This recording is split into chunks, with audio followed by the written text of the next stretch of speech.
I think the title is the best thing about this talk. So we could just stop right there. The Russian dolls of divine creativity. After I had that title, I thought, man, I wonder what I'm going to talk about. But I'll start there and then try to rationalize the title for the rest of my time. So, you heard a little bit about imagination and what imagination is, and engaging creatively with your lives. But I'm here to kind of trip you out a little bit, kind of bend minds, and then hopefully get to a charge at the end in which I'm going to tell you that you're all going to fail. This is, I'm inspiring that way. And anyway, I'll go 45 minutes and then say, and there's nothing you can do to make this work. The first thing to remember is that this is an artistic world. All of it is. And it is a psychotically artistic world. An inescapably artistic world, and yet we become very numb, very dull, very sober, distracted, self-obsessed, and just kind of zombie our way through it. When you think about poetry or you think about writing poetry, it can be frustrating for students, for writers to think like, really, do I have to make this syllable thump in the right place? If I'm going to write iambic pentameter, that means every other syllable has to have a stress on it. Ba-dum, ba-dum, ba-dum, ba-dum. Down the line. It's like, but it's so restrictive. It's so difficult. We leave it behind, and we've drifted in the modern world and the postmodern world into creativity as self-expression. Creativity is just sort of emotional. I would say the incarnation of whatever undisciplined, spastic emotion we might be feeling at the time. So I'm going to be super creative, and that means I'm going to jump up and down and wipe sponges of paint on this canvas in front of people, and sort of like, how do I feel right now? I'm not going to discipline that feeling. I'm not going to control that feeling. I'm not going to submit that feeling to any kind of governance outside of myself. I'm just going to go blah and express it to you. And yet we see in God's artistry, we see intense discipline. And it can seem incredibly chaotic when you look at Hubble telescope images, as you should. When you look at the stars, it can seem crazy. When you look at your own life, when you look at the dust blowing in your house, like how dust just accumulates. This is incidentally how we know that the whole matter is neither created nor destroyed thing is totally bogus. It's like you leave something for 10 minutes and it's got dust all over it. And I know there's an erosion process and there's wind and stuff, but really, you leave a city and the whole city ends up just underground. Like, why are we always digging things up? It can feel chaotic. Entropy, things are flying apart, right? Things are always decaying, rotting, breaking down. And so we feel like there's not intentionality here. But it's just one example of the intense discipline of this universe. Look at DNA. You can't, right? And neither, please turn to DNA. None of us can. But it's taken scientists a long time to try to even figure out what's going on, or they're still working on it, how it's shaped. And what DNA is the most disciplined, most difficult poetic form in history. Imagine a sentence, poets, where you're going to say, I'm going to write a sentence that makes sense from left to right. But then it's also going to start another sentence in the middle. The middle is the beginning of a new sentence. And the end of this sentence is also useful as the beginning of the next one. It's going to overlap and go to the next one. And this is DNA. Like, this strand makes sense by itself, but then a new one begins in the middle of it. And the second half of it is reused for different meaning and flows across the first half of the next strand. And the next strand begins and means something. And then read it backwards. And it does the same thing backwards about something else. Imagine writing a line of poetry where you could talk about dogs. Halfway through, you can talk about something else and use the same words in the same line, and somebody could come and flip it around and read it backwards and you're talking about cats. Like that's what God is doing in every single strand of DNA. Every single strand. Highly formalized, highly difficult, impossible to even really get your head around. All of this world is spoken art. And I think it's important to remind ourselves that we mean that we really mean that this world was creatio ex nihilo. I found somewhere in graduate school that most Christians didn't mean anything they said. They thought they did, but it didn't really work its way out into their living, into how much they freaked out about the glory of God. So, what is this made of? What is the pew upon which you currently sit? What is it made of? And we as Christians know that as we keep going down, it's like, well, it's wood. There's some varnish, then there's some wood, and this is made from carbon, from thin air by power of the star. And then it got milled, but here's this wood. And so this is what the cell structure of wood looks like, and then this is what the molecular structure looks like, and well, down below that, there's the atomic structure, and then there's the elementary particles, and the up quarks, and the down quarks, and the leptons, and other things we just made up. Just names. Down there we say, well, it's all held together by the strong force. That's reassuring. And I agree, it is held together by the strong force. But below the cells and below the molecules and below the atoms, and even when you get to the atoms, you know that what is an atom? Well, we know what happens when we split one. We know how much force and power is contained in that tiny thing that we've never seen. But don't break it. And we know that there's something at the center of it that's by ratio much further away than the outers zipping around rings than the sun is to Pluto. Like most of the atom is emptiness. There's high speed. There's an electron moving at what we say is about the speed of light. We've never seen an electron. Whenever we go to find out where one is, we test for it, we find it there. People say electrons, they are where you look for them. And they say quantum. At least scientists have kind of moved into sort of this weird mysticism where words like quantum, where originally they meant this helps us make sense of this, and now it just means like, ooh. Quantum.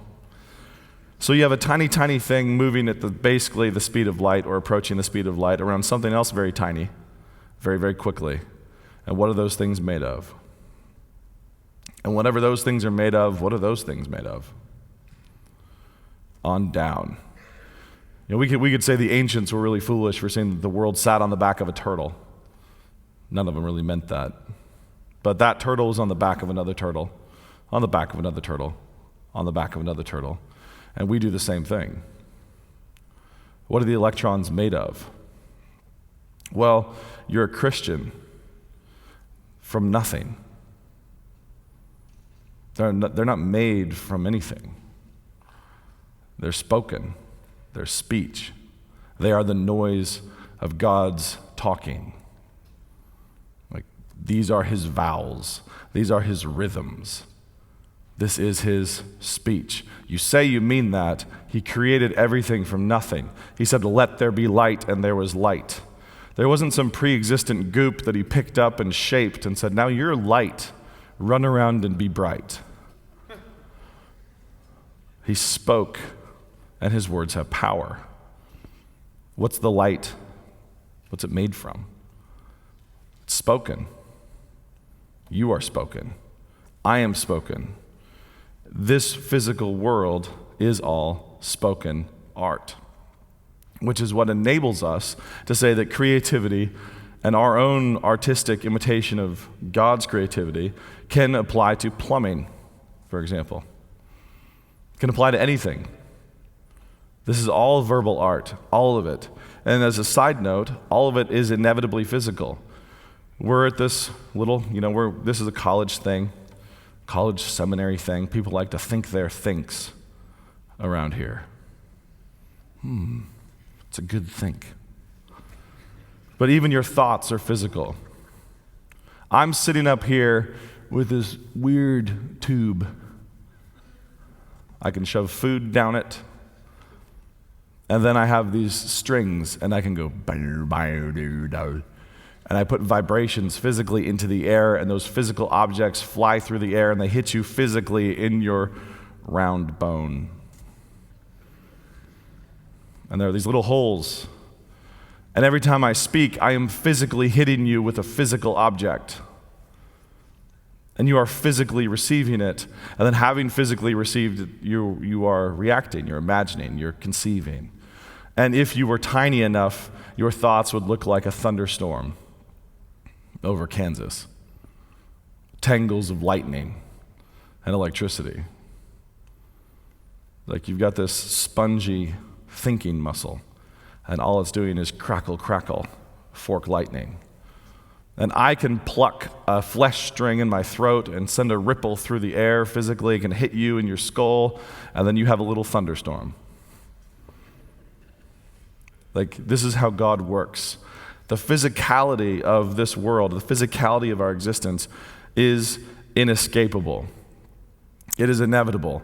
And we love to think that we have escaped it when we're thinking, moving into abstractions, taking ideas like beauty and creativity and making them intellectual, which means what? Well, we like to keep it in the thunderstorm zone.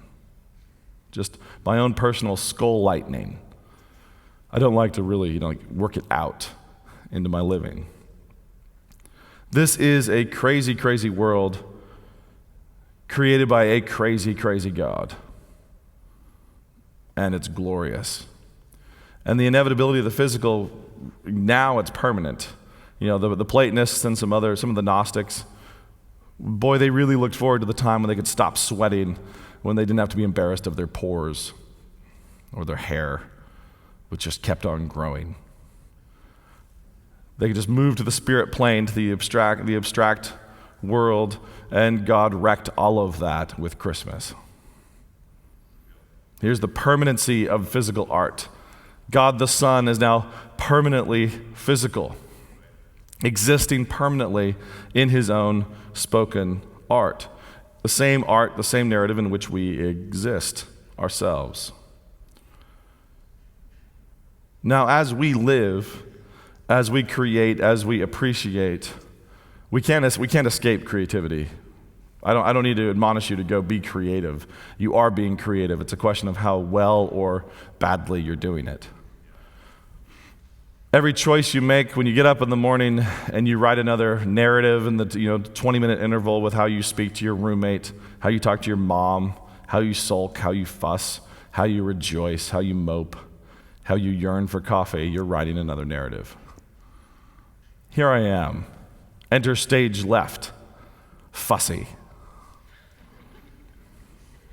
Another movie begins, and everybody else changes the channel. It's like, yes, you are the star of your own life story, and yes, your life story most likely is not interesting. But God is infinite, which means he doesn't get bored like the rest of us. We can get bored of your life, and God will keep on saying, isn't it funny how boring he is? This is a God that doesn't get tired of telling stories with earthworms. I took my son out the other night because he'd never seen night crawlers doing what night crawlers do. And I don't know how they sense the light. It's one of those weird magical things, but when you go out in the backyard at night, the night crawlers are breeding. When the night crawlers have hit springtime and it's time to make some babies, you go in the backyard and these worms are just all around. These webs of night crawlers over the place, and you flick a light on and they all just down the holes. It's a beautiful sound. I can do it for you. I can do it for you again.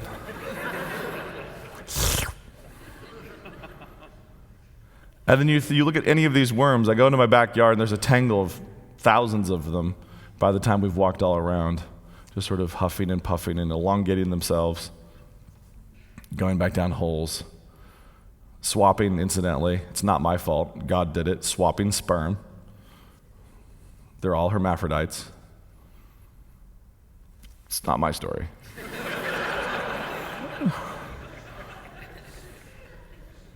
It's one of those uncouth things that God decided to do.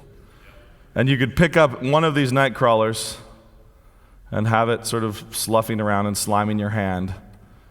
And this is what I mean by God not being bored. The fact that God has a 6,000-year-long, okay, maybe upwards of 10, 6,000. The 6,000-year-long story that leads to that night crawler. There's a backstory for this worm, 6,000 years long. If I could flip back in the pages, God didn't get bored. There was a story for this worm yesterday and the day before and the day before that.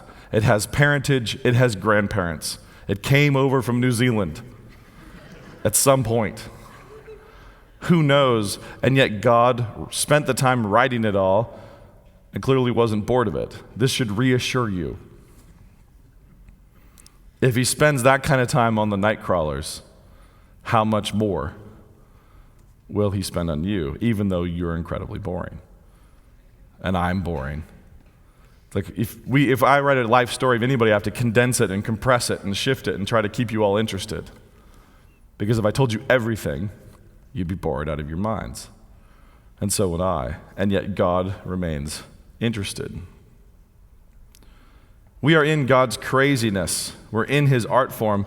And incidentally, as a side note, I should just say that God here is not working with bloated, overwritten things. For him, these are all miniatures. For us, they're way too big to even begin to comprehend. For him, a 6,000-year-long story leading to one night crawler stepped on by my 8-year-old is just a snap. Less than. Now, we exist here and we are creating. We can't help but create. But I should say there's really no possibility of true creation. We can't actually create anything. We cannot do it. It's impossible. And, however, creativity, our own rearrangement and engagement with God's art, is inevitable and eternal. You can't truly be creative the way he is because he spoke from nothing. There weren't pre-existent primary colors. There weren't genders. There wasn't gravity. There wasn't light. Light invented and eyeballs invented to appreciate the light. Tongues invented and tastes invented and smells and nostrils. The whole thing from nothing. All of it. He thought of bicycles when there wasn't anything. Before there was nothing, there were bicycles. Imagined and then spoken. He creates from nothing, and yet we exist here constantly modifying, compressing, adjusting, shifting, saying, I'm going to tell you this story, or I'm going to live this story, I'm going to do this thing, I'm going to get in my car and I'm going to drive here, I'm going to do that. All these choices made. Constant choices, constant life story decisions made. We can't help but be creative. We can't help but write a story. You can't opt out of the artistic calling because you can't opt out of being a character. You can't opt out of being a night crawler in the backyard with a 6,000-year-long backstory. Now, unlike the night crawler, maybe, this is possibly true of the night crawlers. I'm just going to allow for that possibility. Your story doesn't just have 6,000 years behind it. It also has, well, it's got an eternal future. The story never ends. There is no end to this book. Here you are spinning in circles, wasting your time or your life or somebody else's. And God says, let's keep going. Let's work with this. This is the period in Utah for this earthworm. It'll last another 1,500 years before eventually it makes its way further north. You cannot escape creativity because you're here in his creation. You can't be truly creative, and we mentioned this last night in the interview, the discussion I had with Joe about the cape and beret problem. You know, people who want to be super artistic and important and like, look at me. That's the self-expression thing. Like, I've got these amazingly complicated little thunderstorms, and I'm going to express it. Very important little bag of flesh up here. Sack of mostly water, walking around thinking it sparks, thinking it's important. We can't truly be creative from nothing. This is something C.S. Lewis said. We can't be creative de novo from, just from blank nothingness. All we can do is get scissors and glue and steal and plagiarize. When it comes to actual art, like when we go to create, we're just stealing, plagiarizing, compressing, restructuring, finding, discovering, hunting for beauty that God hid in his creation like a scavenger hunt. When there was a long time when nobody knew what chocolate tasted like because there was not a taste like it. And after many, many, expensive colonial journeys, which turned out to be totally worth it, chocolate was successfully refined. Wine, bread, bourbon. There's all these little mysteries hidden throughout creation. We can discover them. We can get the scissors and glue and go find these things. We can impose our creativity in God's creativity, but we can't really make from nothing. We can't do it. But we cannot escape being artists. We cannot escape imagining, and we cannot escape creativity. The goal for you should be to live a good story every minute of every day. To live well means to live a good story. And I can tell you that most of the time, none of us do. There are those highlights. I would be willing to bet that you have trouble even remembering most of your story from last week. You went through making all these creative decisions and doing all of these things, and you can't even retain it. You just sort of careened on. The Nightcrawler is unaware of its backstory. We will be creative. We can't help but be creative. We can't escape it. All we can do is try to be as aware as we can and make the most aesthetically informed decisions possible. Imitate God as successfully as we can. Now, art is fundamentally confinement, reduction sauce. There's this amazing steak that a friend of mine, a French chef, who unfortunately closed his restaurant and moved on to the ministry field in France. It's like, come on. I thought we were trying to make good decisions. He had a 3-day reduction sauce on this steak. It took him 3 days to make this, just the sauce. And it was phenomenal. That is what art is. Art is reduction, confinement. We take things and we have to shrink. We have to make God's creation little. We have to make big, huge things small enough for our mouths, small enough for our imaginations, little words for little mouths and little minds to engage with it. And so somebody says, I'm going to paint a picture of a human being with an immortal soul. So I'm going to take some colored goop and apply it to this little square. And when I'm done, I really hope it looks like them. And you have a 3-dimensional, living, immortal soul, and somebody's over here putting colored goop on a square. And the thing that's amazing is when they're good, it works. That's the astounding thing. Now, architecture, what are the rules? What are the boundaries? What does this look like? You confine, you compress. Telling stories, living stories. You're always making your decisions, compressing. The weirdest thing is that God's own creation is compression. Like I said, this is a miniature. Because what is God painting? When he started speaking, when he started telling his story, what is his story about? Like here you are in the middle of it. What's the plot? What is what is with the galaxies? Why ponderosa pines and spawning salmon and waterfalls and dragonflies and every other crazy thing? Why the ticks and the chiggers? Why those things?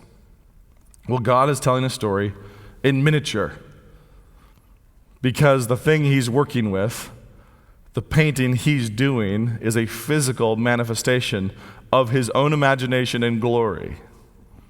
a physical manifestation of the triune Godhead and the relationship therein, the love therein. The Father glorifying the Son, the Father, the Holy Ghost, both. When God the Father says, I'm going to paint that picture, the universe, confined by space and time, is a miniature.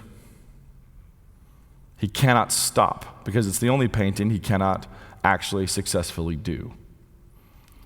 It's not the rock so heavy he can't lift it. It's because it's not nonsense. It's not a round square. The triune infinite Godhead is the most worthy subject for a story, the most worthy subject matter for visual arts, the most worthy subject matter for song and for every other art form, and that is what he is pursuing. That's the story he's telling. And that's the only one where he could never say, okay, it's over. This is why reality is eternal. This is why there will always be another chapter. There will be another chapter and another chapter, because at no point will God have been successfully and completely and exhaustively communicated in this art. But in the meantime, galaxies eating galaxies, shooting stars over fireflies, those things are here in his art, in his portraiture, in the song, in the novel, in the poem, in the portrait, in the architecture, which imitates him. So what we know is he likes spheres, round objects. Big on those because there's billions of them hurtling around. He likes light. He likes tiny, tiny things, minuscule things, ants, dust mites. I'm sure there's very large Trojan Wars epics going on in your carpet because he does not leave anything barren. He doesn't leave any corner of the canvas unused. All of it, if you zoom in, is mind-blowing. The billions of snowflakes that get dumped in your front yard that just make you frustrated, every one of them is astounding if you put it under a microscope. So clearly you should spend your time doing nothing else, right? Just in there one at a time with tweezers back on the microscope. Amazing. File that one. Amazing. File that one next. And God just billows it out and then lets it slop and lets dogs do what dogs do. This is his art, just poured out. The carpet where the dust mites are having wars over your sloughed off dry skin, where one tribe of them is holding down the really valuable spot beside your bed, the lush soil. They're dying for their offspring, fending off the Huns. Know that God is amusing himself, that he is enjoying himself, that he is telling these incredible stories all around you. Wake up to them and participate consciously with your decisions about how you treat every aspect of your life, every relationship, every job, every task. Get some perspective first. There's different personalities. There's the people who can't ever get themselves to engage. It's kind of like whatever, they don't really care about it, they're just going through it. And then there's people who get way too caught up in the task. This is the most important thing ever right now. And you're just one of the dust mites that God's amused at. It's like, look how excited they are. Look how stressed she is about this test. Ha ha. His art is everywhere, spoken, and then we exist within it. But this is all reduction sauce. Remember that. It's all miniature. And then if we want to make sense of it, we have to reminiature it for our brains. We have to compress it. We have to have creators, artists, then come in and grab things and shrink it down and cut things out, which is kind of scary, right? That you're editing God's art. You are the person adapting it for TV. So how do I tell this to my children? Like, even look at Scripture. Scripture is a condensation. And then we recondense it to tell our kids. It's recondensed when we read it and imagine it. It's recondensed, compressed, and we should go after it with some sort of artistic sense because we will screw up otherwise. When I say, like the Bible says, that when the Israelites walked through the Red Sea, that was baptism, and that could stress some people out, except for it's in the Bible. That doesn't stop people from being stressed out, incidentally. It should, but it doesn't. So when we could say, see, the Red Sea is a baptism, and everybody's like, well, really? We want to go there? Are we sure? It was not really a baptism, right? It's like, no, that's not what it says. It doesn't say, but not really. We should realize this is the God who also could make DNA do something else backward, who can reuse and say, this will be more difficult, this will be more complicated, watch me do this. This will be even harder. This will be even more stunning, more incomprehensible. When we see Christ say, you get no sign but the sign of Jonah, we can say, what are you talking about? What is the sign of Jonah? What the heck? And then he tells Peter, you are Peter, bar Jonah, son of Jonah. And then right after that, Peter says, no, Lord. And everything starts to go. And then Christ goes into the belly of the great fish for 3 days and comes back and has a better attitude about Nineveh than Jonah ever did. It can stress us out. Like, wait a second, what is this? But what does it mean? But what does it mean? But what does it mean? It's like, well, what does a harmony mean? When you hear violins soar in Vivaldi, what does that mean? When you see simple artistry, when you see glorious artistry in Scripture and storytelling, when you see that Samson was cruciform at the end of his life, when he put his hands up on the pillars, that he adopted that form, you should say, oh, wow, that's awesome. And other people want to act like that was a coincidence, like God didn't mean to do it. Like, do you think that slipped by him? That he didn't notice he was making Samson raise his hands and adopt the shape of the cross? Do you think he didn't notice that Samson killed more Philistines in his death than he killed in his entire life? Do you think he wasn't saying something there? This is the great artist. Do you think God isn't saying something in everything that happens to you? Every smell, do you think it's an accident? He knows you can't process it all. He knows you can't receive it all. He's dumping snowflakes. He's saying, here are your moments, here are your heartbeats, here are your breaths, here are your thoughts. And he's heaping them on you. And then he says, and here's more. And another second goes, and you're still thinking about the last one. And then another second comes, and it's like, boom, boom, boom. It's like, no, move. Otherwise, you just stall out. Like, let's go. Another breath, another smell, another thought. And then let's move on, and let's move on, and let's move on. He keeps us moving with time through it. As you live, appreciate, swallow, receive, process as much of this art as possible, but realize it's kind of like being an ant. I use this example in notes from the Tilt-A-Whirl. It's kind of like being an ant and being given a tour of the cathedrals of Europe. Really quickly. Here, check this out. Now let's move on.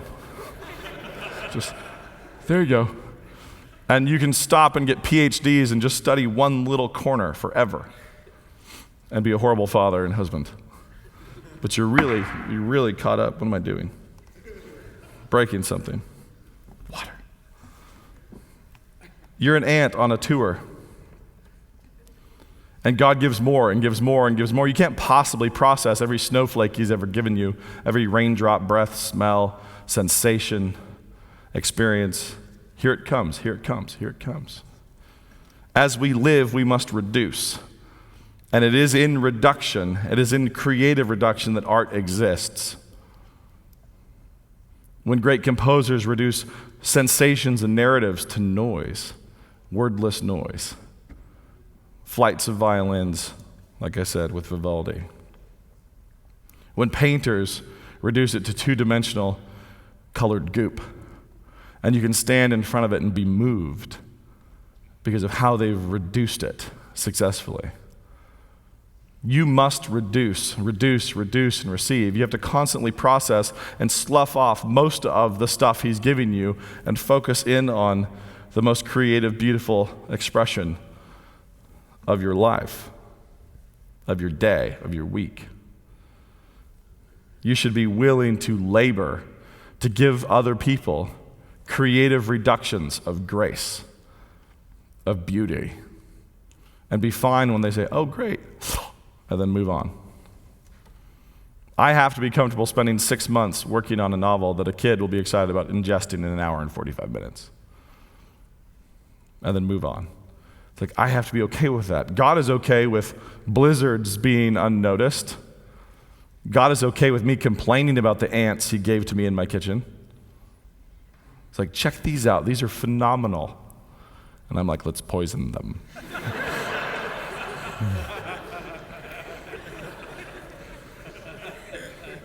Immediately.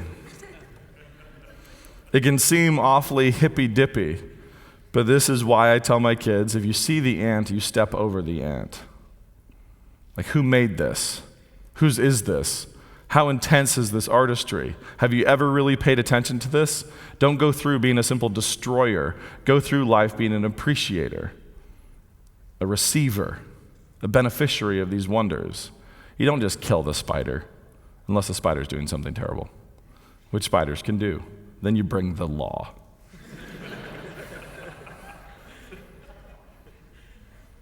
As you walk through this world, you're going to inevitably crush and destroy all sorts of intricately, phenomenally designed works of art. That's unfortunate, but not really, because God is a great waster. He's the most gracious God possible. And if you want a picture of his grace, you just have to look at the intricacy of the snowflakes, of the ants, of every other thing he pesters you with, the glories he pesters you with. Receive and condense. Receive and condense.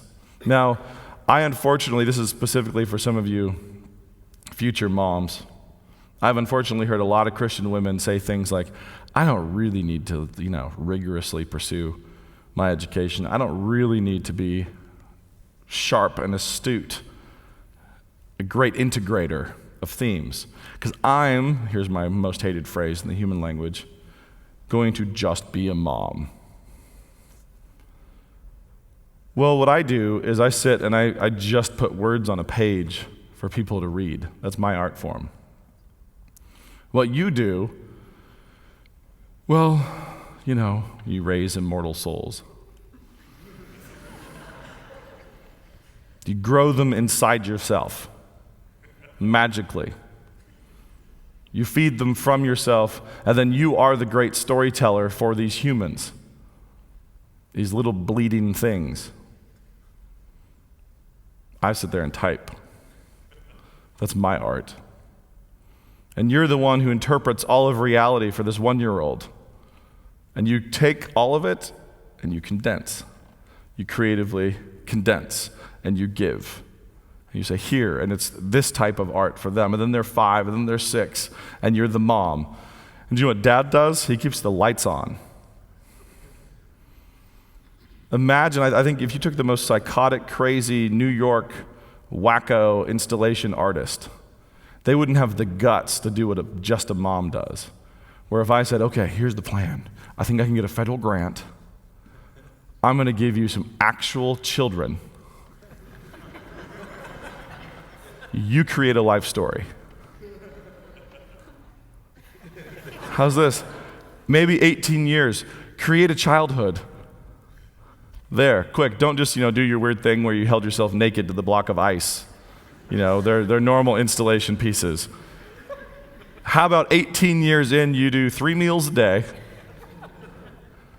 You shove stuff in their face, and you create a life. You create a childhood. You create the first 18 years of a life story. How about you do that? Find me the crazy artist willing to take that on. Absolutely not. Well, the whole just a mom thing is one of the most inverted lies around. It's like, I need an education because I write books. Because we admire the abstract. I condense thoughts into little black symbols on pulped trees. which can burn and rot and go away. And you have little humans who will always be forever, somewhere. They are the beginnings of forever stories. So none of that. You must awaken to this glory, and you must attempt to improve at noticing, receiving, processing, integrating, condensing, and then giving. Notice, receive, process, obviously appreciate, integrate, condense and reduce into the reduction sauce, and then you give to somebody else. That is the process of ultimate artistry. Open your eyes, you see, and then you say. You are a seer, and then you are a sayer. You are a seer, and then a painter. A seer, and then a teller. A seer, and then a cook. A seer, and then a mom. You see the world, you interpret the world, you give. You're a seer, then a father. All of us are supposed to be engaged in this process. We see, we process, we receive, we condense, we craft artistically, and then we go. And usually, unfortunately, we screw up mightily. There's one example of this hateful thing. When we see and we condense stories from Scripture, we like to make them PG when God didn't. And so you have the flood story, which turns out, I give a picture Bible to my kids where they are reading it, and it's like, well, everybody stayed up a little bit past their bedtime. And so then God destroyed the world. If you condense unsuccessfully, if you grab this massive narrative and then you recondense and combine it artistically, you just suck. And so you then give it to a kid that way. Who's the villain? God, the great overreactor. But it's like, I don't really want to talk about what they were actually doing. It's like, no, but you need the evil to actually merit the judgment. Amen. Otherwise, you're lying about God. Otherwise, you just screwed up in passing on your artistic rendering. When you look out, when you talk about grace and you condense and you give it to them, we screw up all the time. When you snap on a kid or you don't forgive a roommate or you yell at a spouse, whatever it is you're doing, whenever you suck as a creator that way, well, it's a failure of art and it's a lie. You reduced God's creation artistically and you said, why don't you stop it? Don't you know how this makes me feel? Like, which he never does. Ever. Like, you failed to image God. We are the images of God, and we're meant to be the images of God consciously, creatively, and with full awareness of what we are pursuing. To imagine is to feed on God's creation. We feed. And then, like honeybees, with our honey bellies full of nectar, which is what they have 2 stomachs, by the way. Every time you've had honey, it's been inside a bee at least twice. We feed like bees, and then we chew, chew, chew. And like bees, we mix and remix that nectar in our mouths, chewing it until our enzymes have made the complex sugars, simple sugars. And then we pass on honey to somebody else. We collect nectar from 1,500 flowers, and you turn it into honey, and you say, here. That's our job. We're supposed to image God, collect, reduce, do it truthfully, honestly, with an informed aesthetic awareness about the way God truly is, and then give it. Our lives are all performance art. And this is where I will end in futility. It's always performance art. You're always performing. You can't ever clock out. You just can't. Now, God graciously gives you the hold still time every day. Because otherwise, I think we'd just melt. It's like, here, just let the planet kind of just suck you down horizontally for a little while and hold still. Just let the lightning just die down. And then get back up and do it again. Rise like the sun and do it again. Most of the time, when we talk about God, we're failing. Until your speech is as awesome as the Serengeti, until your descriptions of God are as stunning as a cumulonimbus kissing lightning to the neighboring cloud, until your representation of God is as calming and peaceful as a lake in the morning, until it is as brutal as a storm, or the lions hunting deer, which God revels in when he talks to Job, until you are the kind of person who could make up dragonflies, then you're failing. When you give like God, we're always taking. We're always worrying about taking. In the previous talk, it was pointed out that God gave one prohibition, and even there it was temporary. Like, here's the world, here's the universe. Oh, but just don't eat from that one tree. Just that one. Until you successfully are like cool waters, a warm sun, like wind in the trees on a spring day, to your children, to your spouse, to your neighbors, then you're failing. Until you are the condensed version of all that he is on the cross and on Easter and on Pentecost, then you're failing. But it's fine. It's fine to fail because we live in that pursuit. As long as it's being refined, as long as you're still chewing the nectar, as long as it's getting better and better and better, then you're living your story well. You're creating well in imitation of him. And rest assured that even though there's lots of, sad in between times for the night crawlers, God does have a purpose and a point, and he wastes nothing. All of it, all of us are used to his glory. The question is just, which way do you want to be used? Do you want to be used as a cautionary tale? Like, don't be like this one. Or do you want to be used as a true image, a glorious example?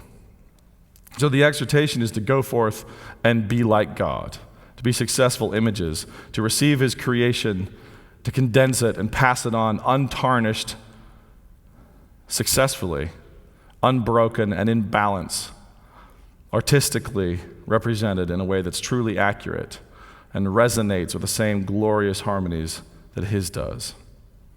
Let's close in prayer. Father, thank you for this universe, for this overwhelming reality, for your own involvement, for your close engagement, for your verbal artistry, for your affection and your grace, for your terrible holiness. Thank you for your Son, for words made flesh, for all of your words made flesh. Thank you for your forgiveness and for your eternal glory. We come to you in your Son's name and ask for your grace to go forth and live as successful images of you. Amen.